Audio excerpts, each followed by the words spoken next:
ভারী বর্ষণের সাথে উজান থেকে নেমে আসা ঢলের পানিতে গত ৪ অক্টোবর আকস্মিক বন্যায় প্লাবিত হয় শেরপুরের বিভিন্ন এলাকা। বৃষ্টি অব্যাহত থাকায় এই জেলায় বন্যা পরিস্থিতির আরও অবনতি হয়েছে। নতুন করে শেরপুর সদর, নালিতাবাড়ী ও নকলা উপজেলার ৬টি ইউনিয়ন প্লাবিত হয়েছে।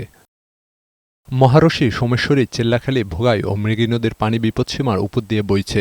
শেরপুরের ৫টি উপজেলা ২ শতাধিক গ্রাম জলমগ্ন। পানিবন্দী ১.৫ লাখের বেশি মানুষ। আঞ্চলিক সড়কগুলো পানিতে তলিয়ে থাকায় যোগাযোগ প্রায় বিচ্ছিন্ন। বন্যায় নালিতাবাড়ী উপজেলায় ৫ জন, নকলায় ১ জন ও ঝিনাইগাতীতে ১ জনের মৃত্যু হয়েছে। কয়েক হাজার মানুষ আশ্রয়কেন্দ্রে ঠাঁই নিয়েছে।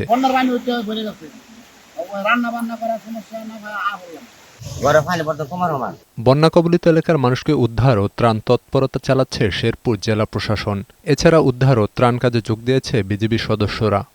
সব জায়গায় মোটামুটি আমরা ত্রাণ কাজ চালাচ্ছি, উদ্ধার কাজ চালাচ্ছি। উদ্ধার করে আনার মধ্যে এরকম খবর আমরা পাচ্ছি না। তাদেরকে ত্রাণ দরকার, ত্রাণের ব্যবস্থা করছি আমরা। বন্যা পরিস্থিতির অবনতি হয়েছে ময়মনসিংহেও। হালুয়াঘাট এবং ধোবাউড়া উপজেলার ৮০টি গ্রাম প্লাবিত হয়েছে।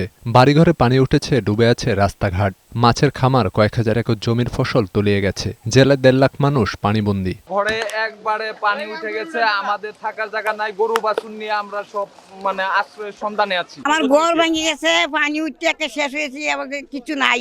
বন্যা মোকাবিলার সব ধরনের প্রস্তুতির কথা জানিয়েছে প্রশাসন। বন্যার্তদের মাঝে ত্রাণ বিতরণ করা হচ্ছে।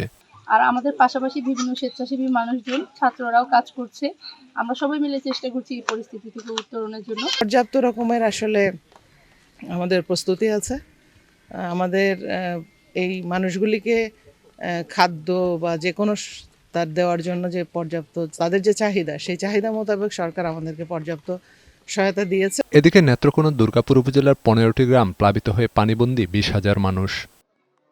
ডেস্ক রিপোর্ট, বৈশাখী সংবাদ।